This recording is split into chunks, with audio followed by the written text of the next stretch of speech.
El Cristo de Oscar Wilde, fe, belleza y escándalo. Cuando era joven creía que podía convertir el mundo en una obra de arte.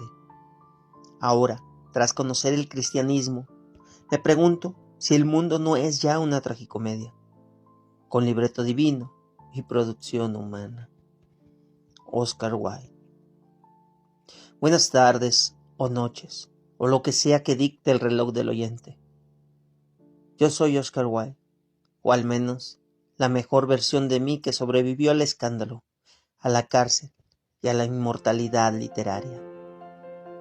Hoy hablaremos de Cristo, no del Cristo que venden las postales religiosas, ese de cabello perfectamente acondicionado y mirada lánguida de modelo prerrafaelita.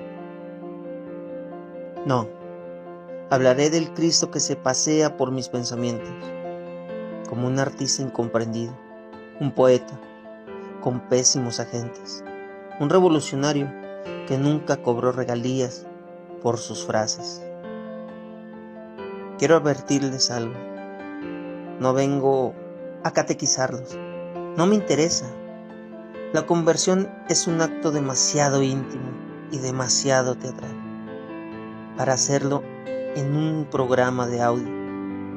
Lo que sí puedo hacer es guiarlos por las callejuelas de mi propia relación con el cristianismo, con su belleza, con su dolor y con sus gloriosos y humanos contradicciones. Y si al final de esta charla sienten que se han reído un poco y dudado un poco más, habremos hecho algo muy cristiano: sembrar preguntas en terreno fértil. Oscar Wilde y su cristianismo personal. Nací en Dublín. Soy hijo de un cirujano y de una poeta nacionalista. Es decir, crecí rodeado de bisturís y metáforas. Una mezcla que te enseña pronto que todo lo bello puede ser diseccionado y que todo lo feo puede disfrazarse de noble causa. De niño, el cristianismo era para mí un rumor constante.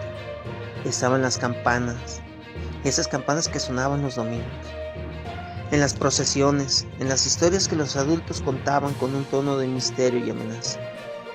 El cielo, según ellos, era un lugar de luz eterna. El infierno, un sitio de oscuridad perpetua. En resumen, un diseñador de iluminación había hecho toda la teología. Mi educación formal en Oxford me expuso a algo más: el catolicismo como espectáculo. Crucifijos, cálices dorados, capas bordadas con hilos que parecían lágrimas de ángel. Todo tan hermoso que uno podía perdonarles incluso el dogma. ¿Acaso no es más fácil creer en Dios si su casa huele a incienso y su mobiliario lo firmó Bernini? Al final de mi vida, cuando ya todo era ruina y memoria, pedí ser recibido en la iglesia católica. Muchos pensaron que fue un acto de arrepentimiento. En realidad, fue mi último acto de buen gusto. El catolicismo es, por lejos, la religión con mejor escenografía, moral victoriana y moral cristiana. La moral victoriana. En la Inglaterra de mi tiempo, la moral era un traje que se debía llevar aunque no te quedara bien. Era prohibido hablar de sexo en público, pero permitido tener amantes en privado, siempre y cuando los periódicos no se enteraran. La moral cristiana, en cambio, iba un paso más allá. No solo prohibía ciertos actos, sino también ciertos pensamientos. Una especie de espionaje mental celestial. Ambas morales tenían un acuerdo tácito. La victoriana se ocupaba de vigilarte en la calle. La cristiana te vigilaba en la eternidad. El sermón del domingo era un arte dramático en sí mismo. Un actor vestido de negro en un escenario de madera tallada, interpretando al mensajero de Dios, mientras lanzaba advertencias sobre el infierno con la misma seriedad con que uno anuncia el té de los 5. Y sin embargo, Cristo, el personaje central de toda esta historia, hablaba de amor, de perdón, de dar la otra mejilla. Cosas que no quedan bien en un titular de periódico ni en un código penal. Yo mismo me convertí en un caso de estudio. Viví como quise, amé a quien quise y vestí como me dio la gana. Hasta que la sociedad decidió que mi pecado era demasiado visible. No me condenó Cristo.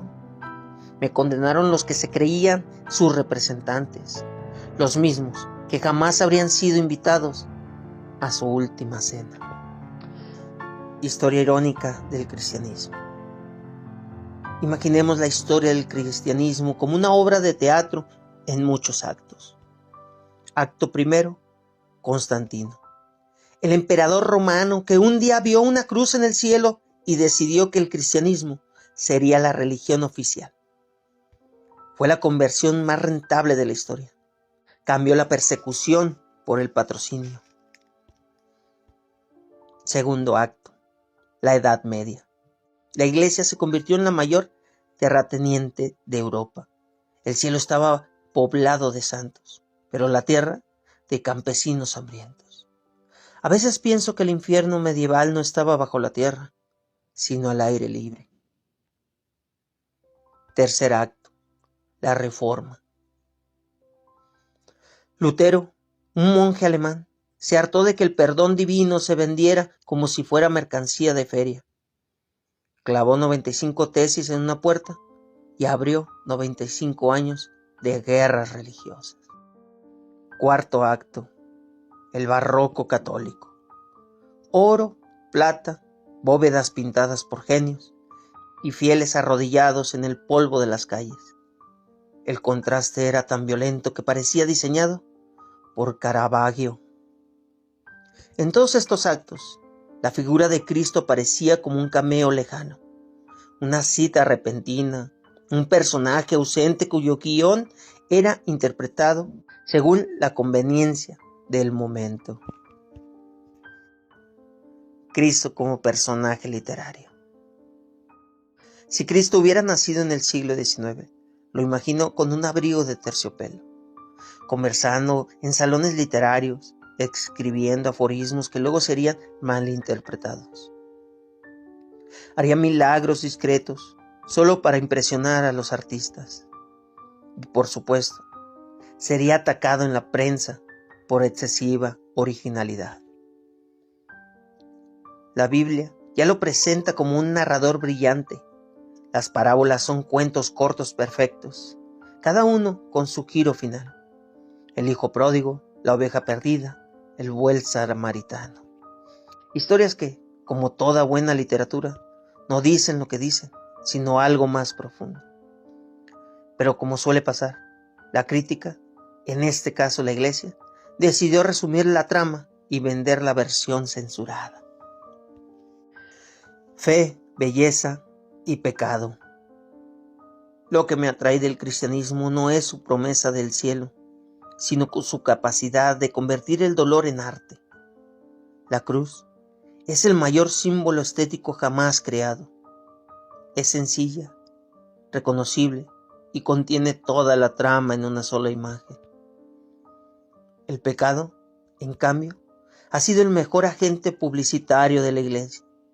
Sin pecado no hay confesionario, y sin confesionario no hay culpa, y sin culpa no hay fieles. Conclusión. Todos estamos en la cárcel, pero algunos miramos las estrellas. Para mí, el cristianismo es la historia de un poeta genial, traicionado por sus productores. Creo en el Cristo que transforma el agua en vino, no en el que transforma la fe en dogma. Creo en el Cristo que se sienta a cenar con pecadores, no en el que se utiliza para excluirlos. Y si después de escucharme no creen en Dios, al menos crean en el poder de una buena historia. Porque, como todo buen dramaturgo sabe, la función debe continuar.